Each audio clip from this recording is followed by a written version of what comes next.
இயேசு கிறிஸ்துவின் நாமத்தில் உங்கள் அனைவருக்கும் என் அன்பின் வாழ்த்துதல்.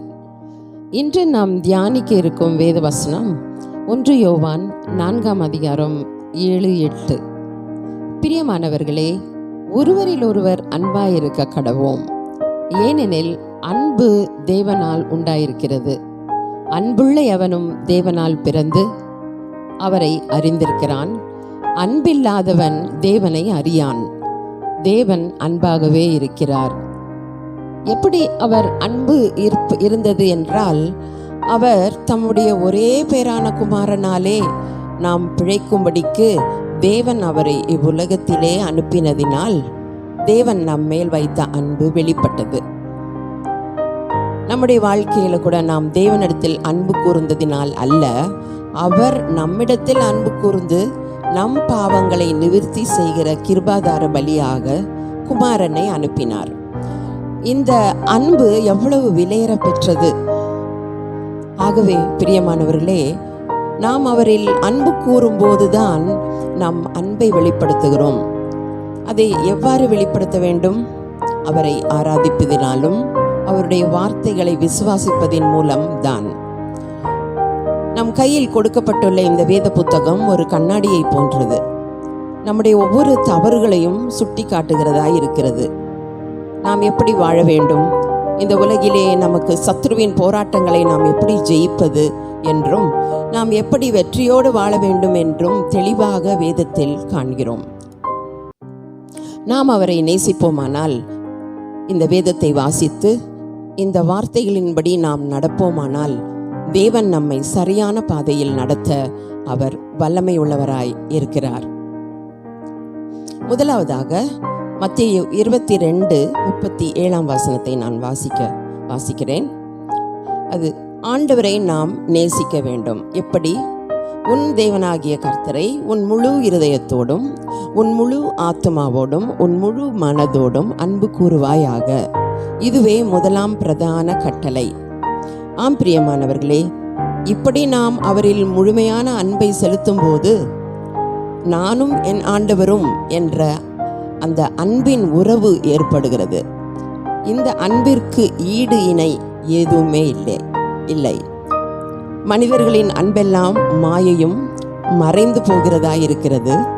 ஆனால் நம் ஆண்டவரின் அன்பு நிரந்தரமானது, தியாகம் நிறைந்தது, நம்மை அரவணைக்கிறது, நம்மை புரிந்து கொள்ளும் அன்பு, நம்மை கடைசி வரை நம்மை கைவிடாத அன்பு, நம்மை சிறந்த வழியில் நடத்துவதும் இந்த அன்பு மட்டுமே.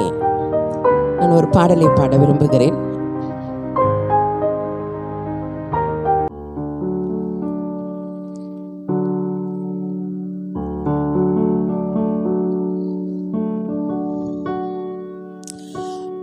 ஒரு நாள் உந்தையை கண்டேனையா, அந்நாளில் என்னை வெறுத்தேனையா.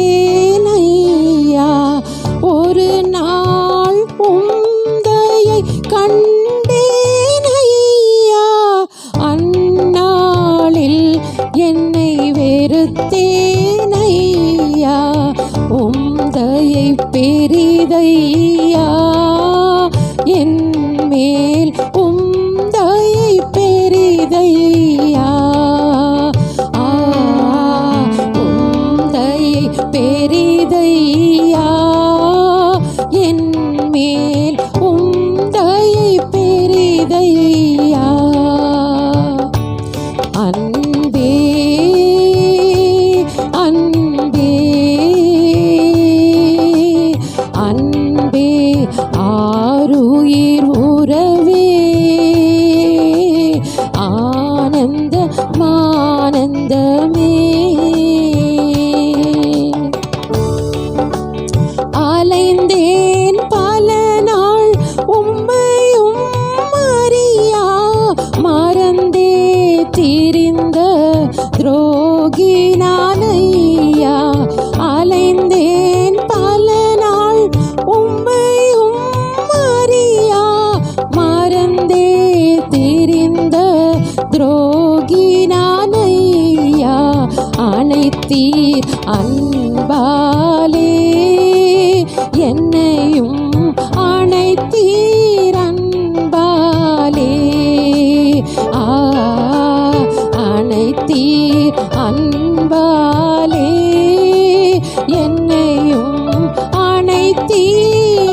ஆகவே எனக்கு அன்பானவர்களே, மனித அன்பை நாடி தேடாதீர்கள்.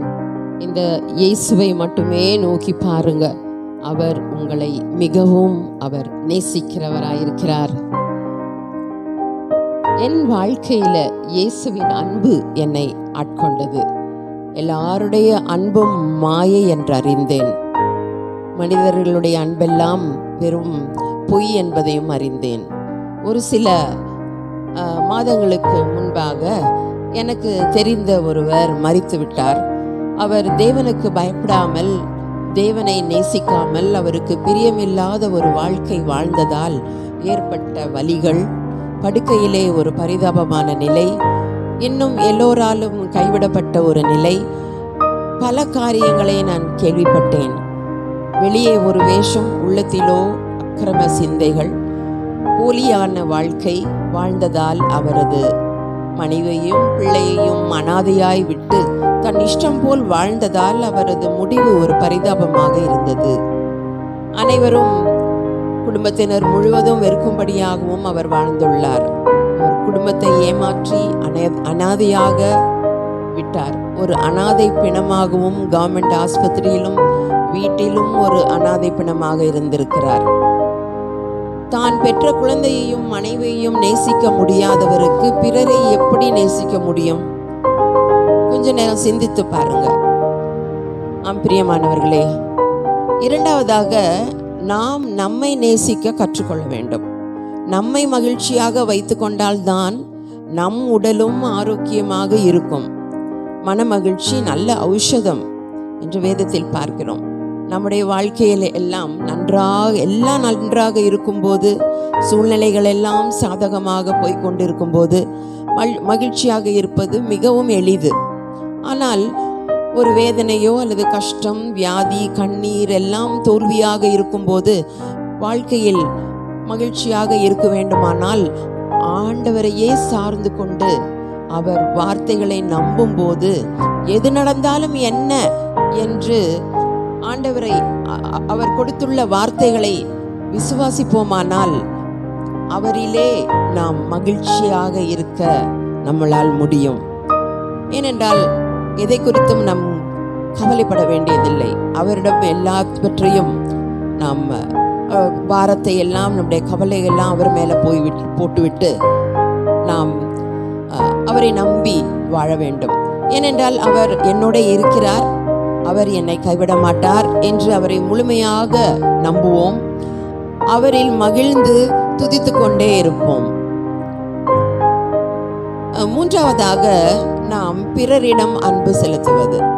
யோவான் 15:12 வாசிக்கிறேன். நான் உங்களில் அன்பாய் இருந்தது போல நீங்களும் ஒருவரில் ஒருவர் அன்பாய் இருக்க வேண்டும் என்பதே என்னுடைய கற்பனையாய் இருக்கிறது என்று வேதத்தில் வாசிக்கிறோம். இன்னும் வேதத்தில் அநேக இடங்களில் அன்பை குறித்து பார்க்கிறோம். 1 கொரிந்தியர் 13:1-2 மட்டும் வாசிக்கிறேன். நான் மனுஷர் பாஷைகளையும் தூதர் பாஷைகளை பேசினாலும் அன்பு எனக்கு இராவிட்டால் சத்தமிடுகிற வெண்கலம் போலவும் ஓசையிடுகிற கைத்தாளம் போலவும் இருப்பேன். நான் தீர்க்க தரிசன வரத்தை உடையவனாக இருந்தாலும் சகல ரகசியங்களையும் சகல அறிவையும் அறிந்தாலும் மலைகளை பெயர்க்கத்தக்கதான சகல விசுவாசம் உள்ளவனாய் இருந்தாலும் அன்பு எனக்கு இராவிட்டால் ஒன்றுமில்லை என்று வேதத்திலே நாம் வாசிக்கிறோம். இந்த நாட்களிலே அநேகர் கிறிஸ்துவின் அன்பை அறிந்தும் வேத வசனத்தை அறிந்தும் பிறரிடம் அன்பு இல்லாமல், அன்பு காட்டாமல் கொடூரமாகவும் பிறரை கண்ணீர் விட வைக்கிறவர்களாகவும் துரோகம் செய்கிறவர்களாகவும் துன்புறுத்துகிறவர்களாகவும் காணப்படுகிறார்கள். இப்படிப்பட்டவர்களை தேவன் ஒரு நாள் நியாயத்தில் கொண்டு வந்து நிறுத்துவார் என்பதில் சந்தேகமில்லை. இந்த நாளில் நம்மை நாமே ஆராய்ந்து பார்ப்போம். பிரியமானவர்களே, ஆவியின் கனியாகிய அன்பு, சந்தோஷம் என்னும் மற்ற கனிகள் நம்மிடத்தில் உள்ளதா? விசேஷமாக அன்பு உள்ளதா நம்மிடத்தில்? நம் குடும்பத்திலே பெற்றோர் பிள்ளைகளிடமும், பிள்ளைகள் பெற்றோரிடமும், கணவன் மனைவி நம்மோடு சுற்றி இருக்கிறவர்களிடம் அன்பாக இல்லாமல் கடினமாகவும் வெறுப்போடும் ஒருவரோடு ஒருவர் பேசாமலும் இருக்கிறோமே, இந்த வாழ்க்கை ஆண்டவருக்கு ஒரு பிரியமானதா? ஒரு அன்பற்ற வாழ்க்கை. ஆண்டவரின் கட்டளைகளுக்கு கீழ்ப்படியாமல் நாம் எப்படி வேண்டுமானாலும் வாழலாம் என்று நினைத்து கொண்டு இருக்கும் எனக்கு அன்பானவர்களே, உலகத்திலே வாழும் வரை நம் குடும்பத்தையும் நம்மையும் பிறரையும் நேசிக்க நாம் கற்றுக்கொள்ள வேண்டும். பெருமையோடும் அகங்காரத்தோடும் துரோக செயல்களோடும் வாழ்வதை நிறுத்திவிட்டு என்னை யாரும் ஒன்றும் செய்ய முடியாது என்றும் தேவனுக்கு பிரியமில்லாமல் வாழ்வது வாழும்பொழுது அவருடைய தண்டனைக்கு நாம் தப்ப முடியாது.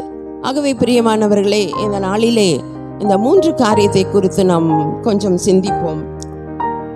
தேவனிடத்தில் நாம் முழுமையாக அன்பு கூற வேண்டும். இரண்டாவதாக, நம்மை நாம் நேசிக்க வேண்டும். அப்பொழுதுதான் பிறரை நாம் நேசிக்க முடியும்.